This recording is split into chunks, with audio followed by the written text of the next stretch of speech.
Raz večer sme sa s partiou kamarátov dohodli, že pôjdeme vyvolávať duchov. U nás na dedine, odkiaľ všetci pochádzame, je jeden starý dom. Nesú sa zvesti, že v ňom straší, takže to bolo ideálne miesto pre nás. Okolo 11. hodiny sme mali všetko porozkladané, sviečky boli zapnuté a sedeli sme v kruhu uprostred starého domu.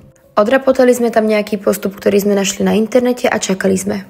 Asi po 20 minútach, kedy sa nič nedialo, sme to skúsili znovu. Už bolo asi 12:30 ráno, kedy náš kamarát Richard povedal: "Nemá to význam, odskočím si a pôjdeme domov." Ani o necelú minútu sa vrátil späť. Oprel sa o rám dverí a len tak pozeral. "Si v pohode?" Opýtala som sa ho.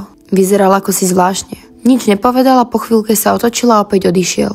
Asi je už unavený, pomyslela som si a pomohla som ostatným zložiť veci. O 2 minúty sa objavil opäť Richard. "Už som tu," hovorí. "Všimli sme si. Pred chvíľou si tu stál a pozeral si sa na nás ako nejaký blázon," hovorí mu Iveta. "To je asi ťažko, veď som hovoril, že si idem odskočiť. Bol som v lese. Nebol som tu minimálne 5-6 minút." Než to stihol dopovedať, začuli sme kroky na hornom poschodí. Vedeli sme, že sme v dome sami. Jeden na druhého sme sa pozreli, zobrali sme veci, čo sme mali položené na zemi a rozutekali sme sa von z domu. Je možné, že Richard, ktorého sme videli opierať sa o futra, nie je náš Richard?